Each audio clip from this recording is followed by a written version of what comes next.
We're from League Rugby USA, and you're watching Rugby Wrap Up. Coming up next on Rugby Wrap Up, the general manager of the Major League Rugby franchise in Atlanta. Rugby Wrap Up brought to you in part by the Balanced Palate, nutrition for peak performance, and the Pig and Whistle on West 36th Street, the world's best rugby pub.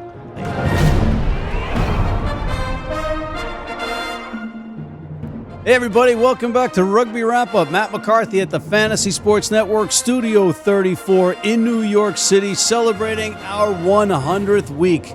That's right, 100 weeks, ladies and gentlemen, and we couldn't have done it without big shots like James Walker, the general manager of the new Major League franchise, the expansion team out of Atlanta, Rugby ATL. James, welcome to the program. Thanks for having me, Matt. Even though I was your second choice, apparently.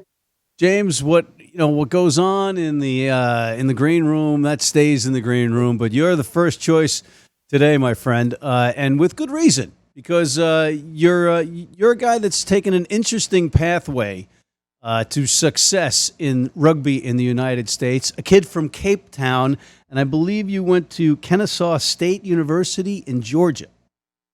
Yes, I did. Many, many moons ago. How did that transpire? Well, we immigrated here with my parents when I was only 15. Lived actually in New York City for the first almost 6 months of being in the United States. And then my father was a salesman and was down in Georgia and just fell in love with it. So we ended up down in Georgia shortly thereafter and was there for 10 years in Atlanta from 85 to 95. Let's cut to now.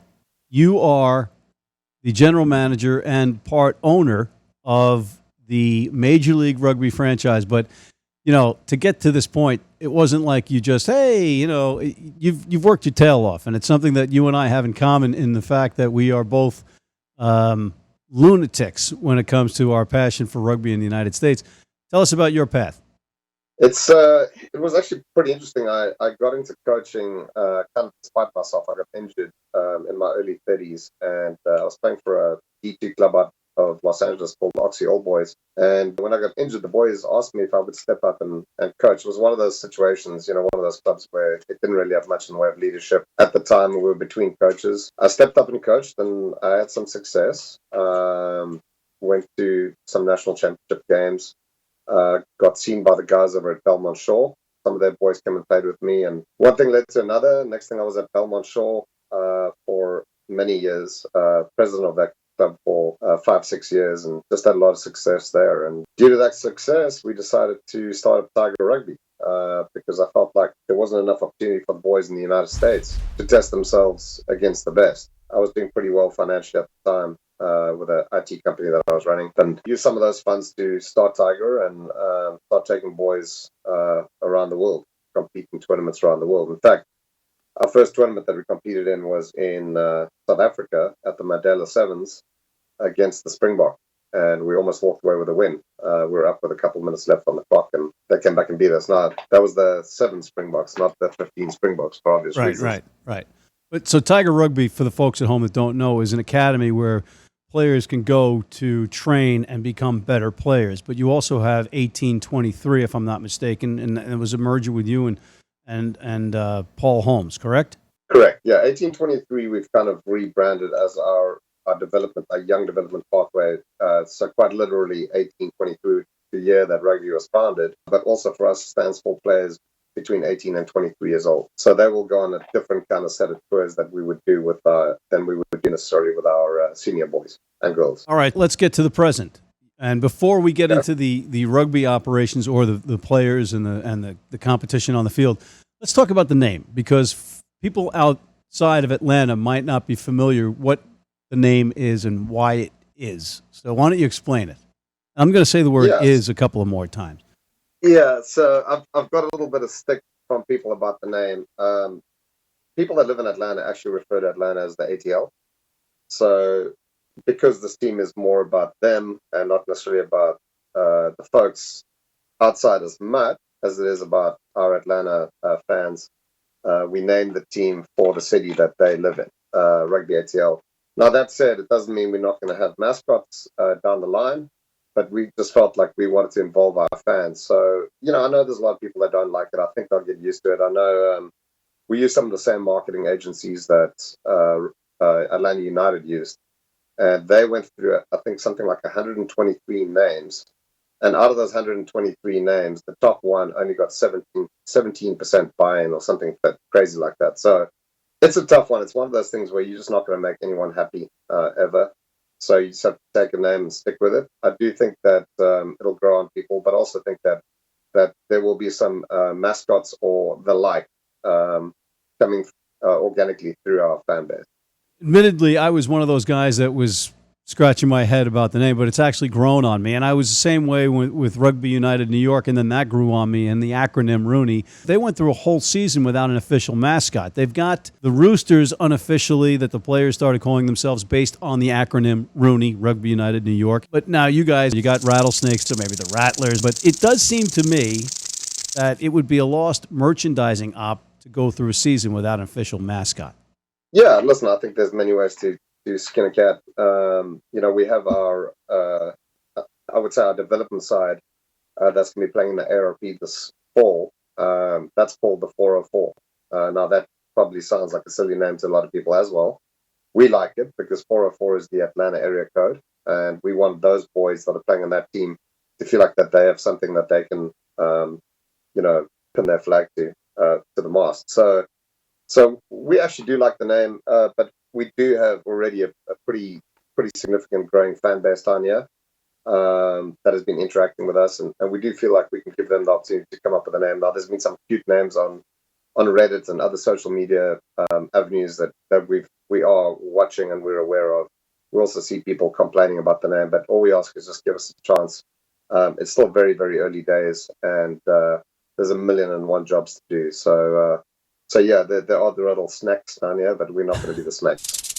All right, you mentioned 1,000,001 jobs. As the general manager and having a piece of the team as an owner, you're doing 1,000,000 jobs, and you're wearing a lot of hats. But let's talk about the rugby. If your team right now was to start in the league tomorrow, how would they fare against the rest of the league? If we tomorrow without a preseason, I think we'd struggle for a couple of games, but then we'd be fine. But no. In all seriousness, we feel very confident about what we've built here. I know we haven't made a lot of announcements. We just not those kind of guys. We'd rather do the hard yards and then make the announcements once the boys land here. I think we've got a really, really exciting young team of American players. We've been working very, very hard on that front. We're not going to be doing any major big name signings like some of the other clubs have done. We just want young, hard, honest drafters, and we feel the same way about the few foreign players that are coming in. But no, we feel extremely comfortable with what we got, and I think we're going to be able to upset some people next year. Our goal is to be competing for the league championship within 3 years. Okay, so you're not looking at maybe the patience of an Austin Elite going 0-16 in the hopes of building the future. You guys are looking at a faster track. But you mentioned big names coming over, and you had this year we had Joe Peterson, we had Ben Foden, we had the announcement that Matthew Bester-Hoyle will be joining Rugby United New York next year. Samu Manoa came in late in the season for the Seattle Seawolves. Now Stephen Armitage and Dominic Day are going to be with San Diego. And one big name is leaving, and I just found this out. Paddy Ryan, the Aussie Paddy Ryan, he of the 105 caps in Super Rugby, is now going to be playing the next 2 seasons in Japan. So when I put it out there, I was about to interview him, and literally he got a text as we were recording, and he was told he couldn't do any media. So that was that. We kidded about you being the second choice, but I had to put it out there on the internet to ask people if they had questions for Paddy. And, of course, Paul the Cactus Emmerich, the interim coach of the Houston SaberCats, when it came on and asked a question on Twitter, he said, well, ask him about how the San Diego Legion are dealing with the salary cap with all these international stars. You know, it was kind of, tongue-in-cheek sort of, but not really. How are you going to deal with the salary cap potential issues going forward and international stars coming in and out? Listen, I think I know for me and my team, Scott Lawrence and Kevin McCarthy's been helping us as the VP of operations. We've really put a lot of thought and effort into how we want to deal with the salary cap and where we want to spend money, where we don't want to spend money, and we've got a very clear strategy that we think will win for us. That said, I'm actually delighted to see that there's guys like Buster joining the league. I think it's good for all of us. I think we've got to trust, the our business partners essentially in the MLR that they're doing the right thing. Again, many different ways to skin a cat. For us, it's just not a direction that we want to go at this point. I don't think that there's enough knowledgeable rugby fans that would really care whether we hire a Bastereau or whether it's just a young American guy from North Carolina. I think we're going to win the fans over with the boys that are from here. It's one thing we actually prided ourselves on at Tiger Rugby is that when we started, we didn't have a bunch of international USA Rugby Eagle internationals, and now when I look through over the years, all the guys that have come through the doors, it seems like we were good because we always had all these internationals, but no.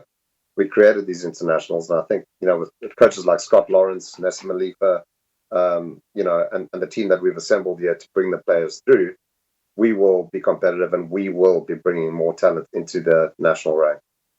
All right, we're going to take a quick break, and we'll be right back with Mr. James Walker after this. If you're in New York City and want to watch some great rugby, have some great food, and some great times, go to the world's best rugby pub, the Pig and Whistle on West 36th Street.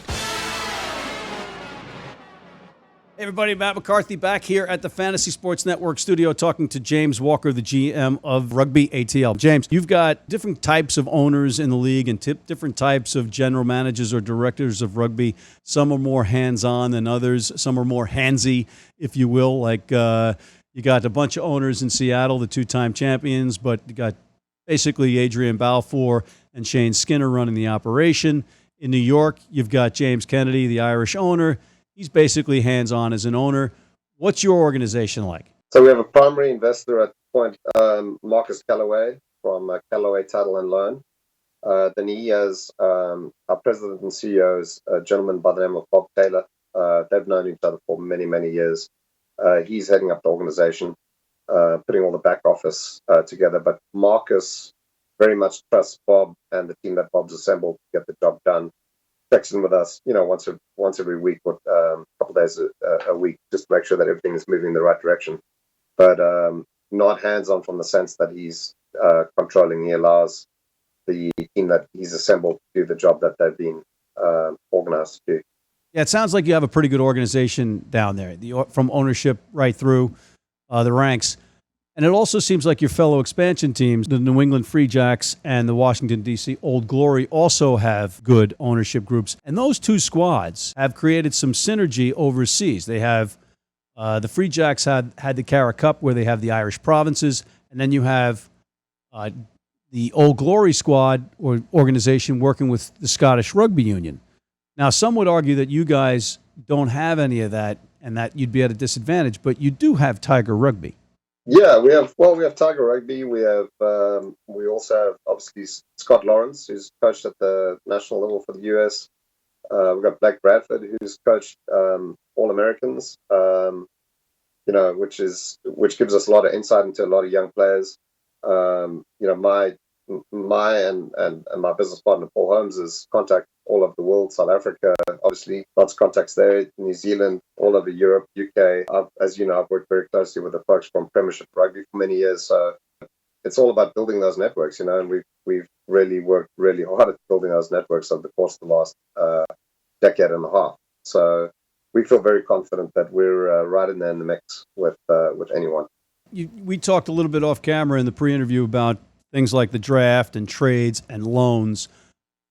Is there a draft in the works, or? Yeah, there is a draft in the works, a collegiate draft in the works, which will probably be a bit more fleshed out by next season, by next year. This year, there was a little bit of leeway given to expansion teams to put a few names down on paper of young collegiate guys that they would like to try to come to terms with.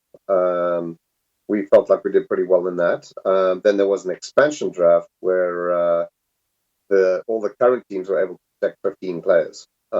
which opened up presumably all the other players for us to try to come to terms with. Now, obviously, if you got a guy like, let's say, a Mikey Teo or something like that, who's not going to leave one of my boys, but he's not going to leave San Diego, you could choose to protect him or not protect him, knowing that he's not going to leave anyway. So I think there's a lot of strategy and tactics to be played out there. But it was good. It worked out well. And I think next year that, again, we may have one or two expansion teams coming in. But I think it worked out well. I think the collegiate draft is going to be the interesting one. The tough thing to remember here is that we've got a very fixed salary cap of $500,000. Sounds like a lot of money, but when you try to do 30 to 35 players on the salary cap of 500, right? It goes quickly. It really does. I mean, you guys grow a lot of peanuts down in Georgia, but you're not feeding elephants. Yeah, that's for sure. Yeah, we're not paying exactly peanuts, but we're not making anyone rich on their rugby salaries. All right, so we know for the most part that not everybody's going to get rich playing Major League Rugby out of the gate here in the first 3 to 5 years or whatever, but players can move about, and we're talking about trades, and you can actually trade a player, but you can also trade foreign player slots, right? There's talk about being able to trade salary cap overheads, foreign player slot,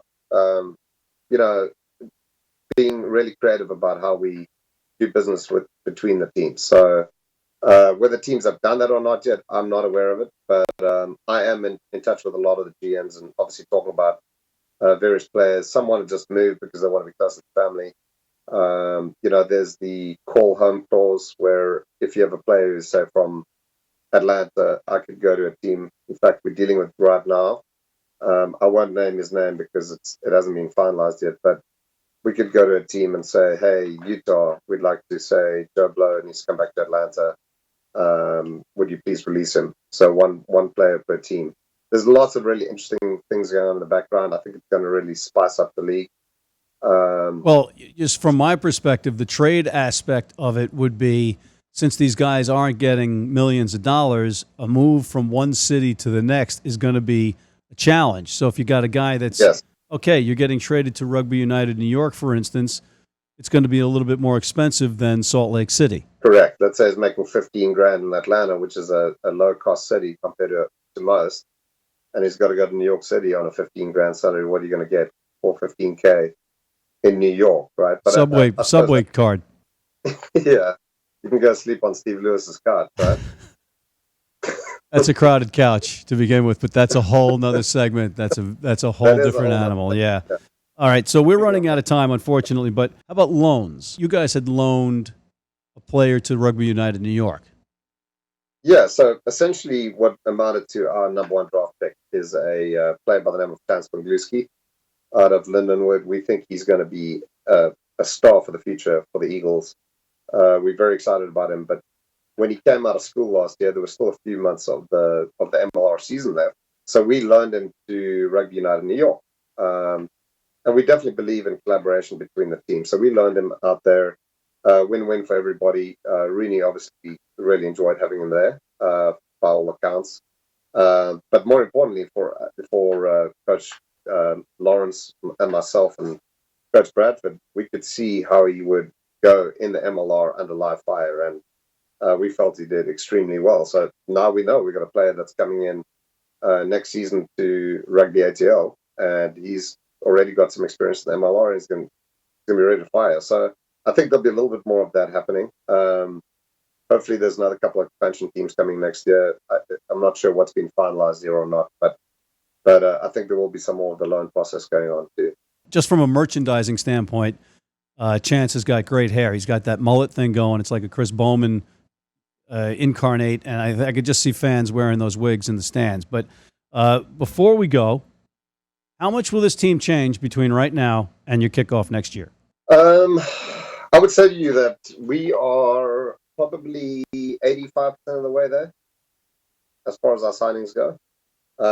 We deliberately leaving some positions open. Or Owen Farrell?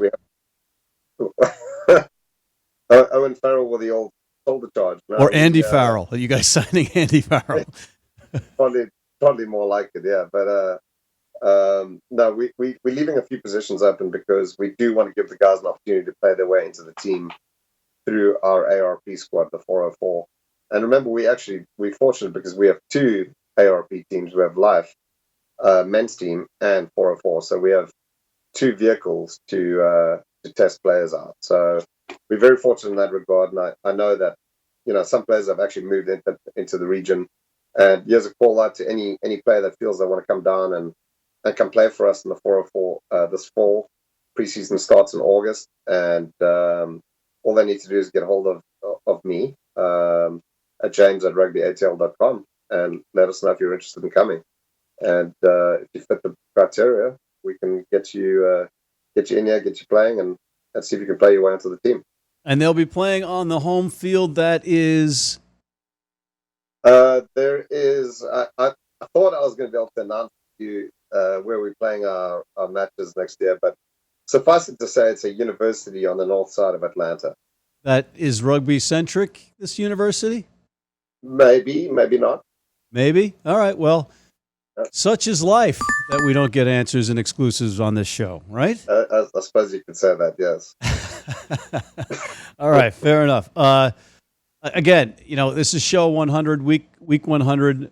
We've had other segments, so it's more than 100 segments, but it's week 100 of the show, and it's because of the people in this country that are actually embracing the game. The game is growing. You've seen it. You're a perfect example of the hard work that one has to put in to get ahead, but you've done the hard work, and I'm happy to have you. And it's aside from guys like us, 3 younger people from Play Rugby USA are here helping us, and it's because of that group and groups like those kids and those younger players that America is embracing rugby, and it's a great time for it. Yeah, Matt, I just want to remind you of the one thing that you promised if I came on the show, that you'd be able to talk Corbs out of retirement to come play for us this season. Is that still going to happen? Yeah, I've got 2 of your front row next year are going to, along with Chance, just some veteran leadership. I've got Kies Lensing and Alex Corbacero going to be joining your front row next year. Lovely. And presumably Stephen Lewis in the centers?